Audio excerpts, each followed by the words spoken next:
seen so many people out on bikes and working from home on their laptops, and it can come with a cost: neck pain.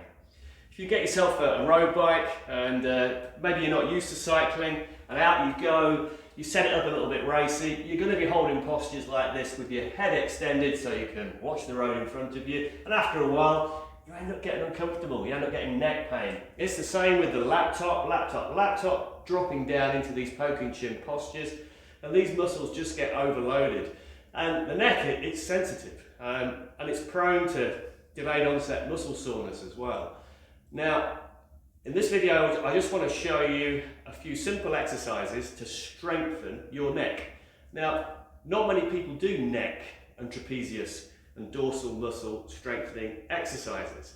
So one rule is, go carefully with this, start with minimal numbers, see how your neck's going to react to it, and then build, build, and build. Essentially, you are building your neck's capacity to hold these postures, and you'll be able to do that a lot more comfortably.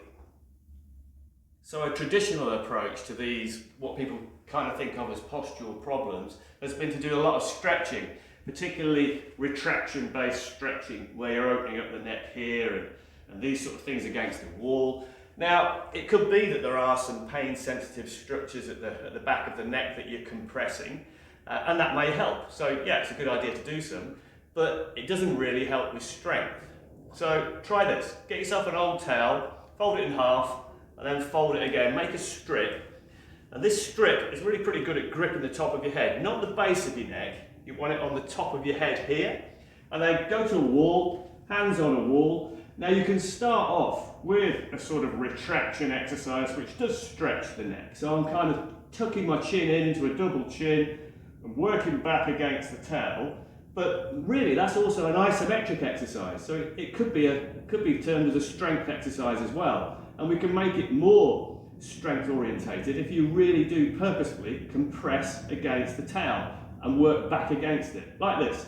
So you tuck your head down and then roll your head back firmly into the towel. Now that's a strong extensor contraction. Do it again. So I kind of tuck my head under, a little bit of stretch, and then roll my head back really hard into the towel.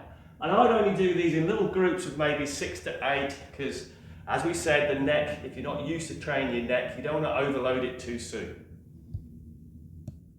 So that first exercise was really for the neck extensors. Maybe if you do 4 sets of 6 to 8 for a start, and then move on to this next exercise, which is more for the upper trapezius. Again, an area that we don't tend to train so much. So start off, just use your towel strip and pop your hands up in an elevated position. Now straighten your elbows, really straight, don't let them bend. Straighten your elbows, work yourself tight to the wall, and just go into some army shrugs. Some shrugs where you're pushing up and then pushing down purposefully, pushing up and down purposefully. And what's useful with the towel, it's really easy to slide, it's not going to damage your wall, and then you can kind of change the posture. So creep your hands tighter together, and you can do a little close grip shrug. You'll feel that in a slightly different area, and then you can go really wide, and you can do a wider grip shrug. And again, not an area that people are used to training, so I'd maybe do sort of 12 to 15 reps and maybe 3 to 4 sets. So it's a good idea also to do some loaded shrugs as well. And a kind of easy way to do that is to use that towel again and use a wall. I've just got some 3 kilogram dumbbells here. Pop your dumbbells either end of a folded towel, and you can fold that over, and then you can take that up to the wall. And I'm doing quite a wide grip shrug here. I tend to turn the dumbbells like so, and then I'm ready to go. So I've got a loaded shrug. You don't need too much weight. Maybe 3 to 5 kilogram range would be good. And again, same kind of rules. We're looking at maybe doing only about 8 to 10 reps this time, and maybe 3 sets. So we've kind of had a go at the cervical extensors, we've had a go at the upper trapezius. Now it's going to be good to work at these dorsal muscles here, the shoulder girdle muscles. They are a little bit hard to target. You get a lot of people doing this kind of pushback type stuff against the wall, which is good, but This is a really nice, easy way to do it. Again, keeping on the same theme, we're going to use some towels and you're going to do some V wall slides.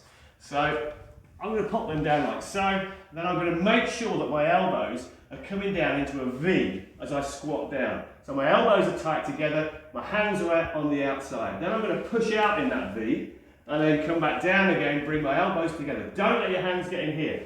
Keep them in the V shape all the time. And squat and push out. Now the more you lean into the wall, the more resistance you get. And this is quite a tough exercise. It will take you by surprise. So maybe only, again, 8 to 12 reps and maybe 3 to 4 sets. So the problem is if you're going to want to sit and work in this sort of posture or cycle in this sort of posture for prolonged periods of time, these muscles have got to prop up this thing. Otherwise that's going to happen. And they're contracting, low-grade contraction over a long period of time, and they get overloaded, they get tired, and they get pain sensitive. The best thing to do is to make them more resilient, do a bit of strength work, improve their capacity to hold that posture, and you'll be surprised how much more comfortable you're going to be.